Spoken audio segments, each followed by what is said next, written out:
Hello, my name's Stephen Grinnell from Energy Medicine and Interex Pain Clinic, and today I want to talk to you about these things, flip-flops, and how they interact with these things, your feet. Now, I've just come back from a lovely holiday in Cornwall, mixed weather because we live in England, so did too much travelling, but spent quite a lot of time on the beach. Love being on the beach, and when you walk on a beach, you walk differently. Most people, especially if you're by the sea and you're sort of just on the edge where water's coming in over your feet, you tend to walk barefoot. And when I was watching people, I couldn't switch off because my brain's always in rehab mode. When you watch people, you see they all walk much better. So they walk more with a heel-toe action, and as the sand gives away underneath their feet, they get support on their foot. They then push off, they have to lift their foot a little bit higher, they then land on their heel and they walk, and their mechanics of walking is much, much better. And it made me think, oh, right, okay, so if we always could walk on soft ground, we wouldn't need footwear. And obviously that's not attainable. It would be amazing if we could, but it's not realistic. So obviously footwear is a really key problem that we have with issues with foot problems, ankle problems, and particularly plantar fasciitis, because we tend to damage part of the tissue in the heel because we've done something wearing footwear normally that was excessive. It could be a fall, it could be wear and tear, it could be standing too much, everything else.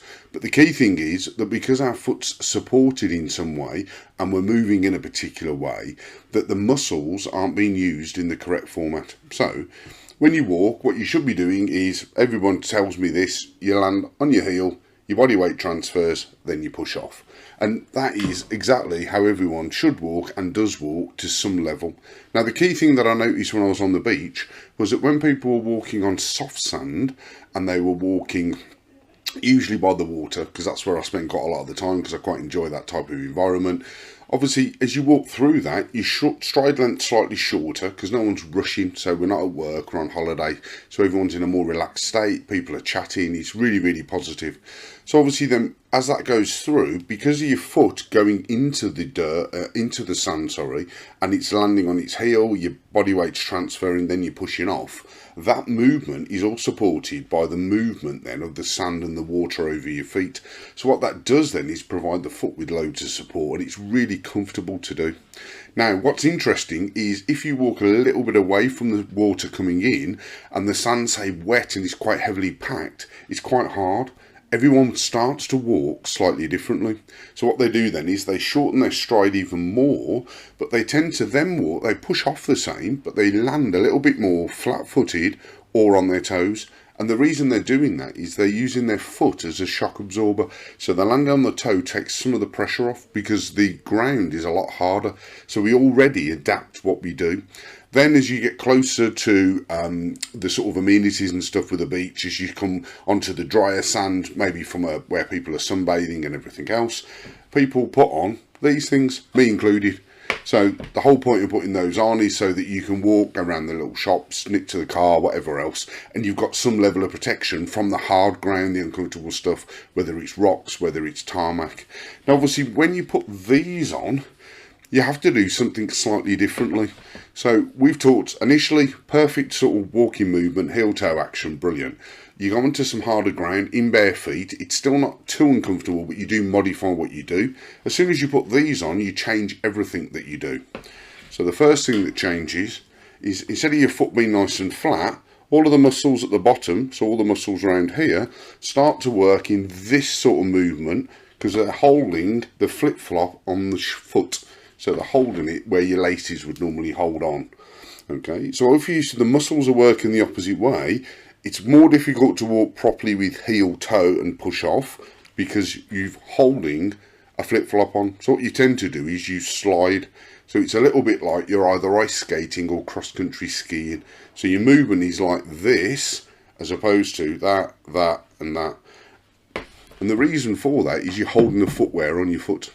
Now, I see a lot of people in the summer with plantar fasciitis. It's really warm, it's hot today, and they go, oh, I want to wear flip-flops. Flip-flops are brilliant for short-term use, but not for long-term use. So, as I said, I wear flip-flops and I will literally go from the edge of the beach to the car, put my trainers on, so I wouldn't drive in them or anything else. I certainly wouldn't walk any distance in them. I find them personally uncomfortable, so that's a really easy prohibitor.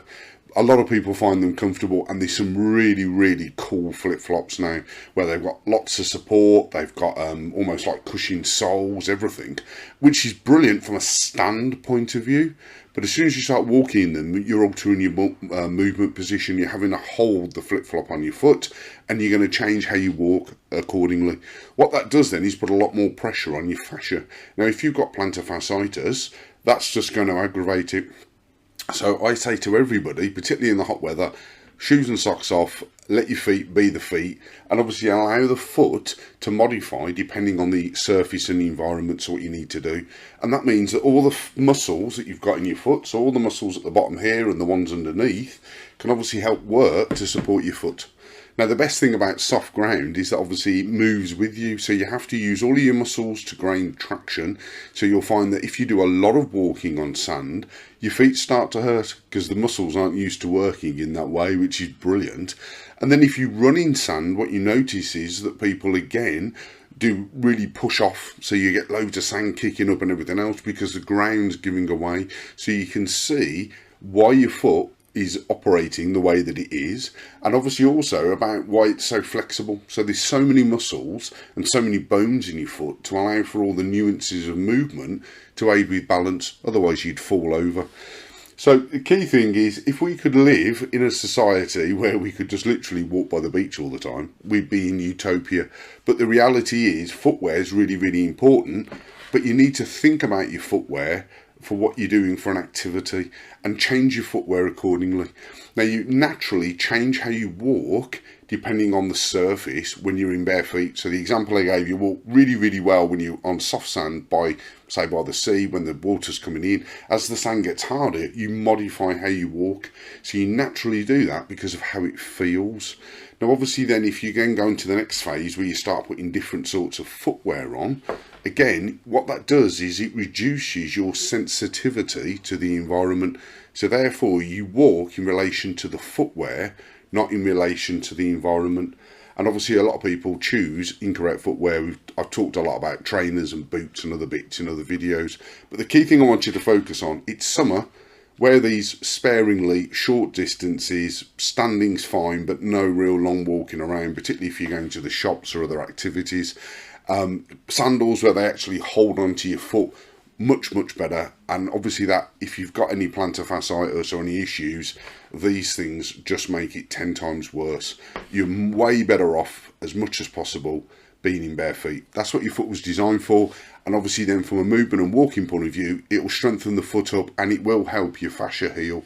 So that'll make a huge difference. So my little rant over on flip-flops, they're very, very good for short distances. If you've got plantar fasciitis, get rid of them.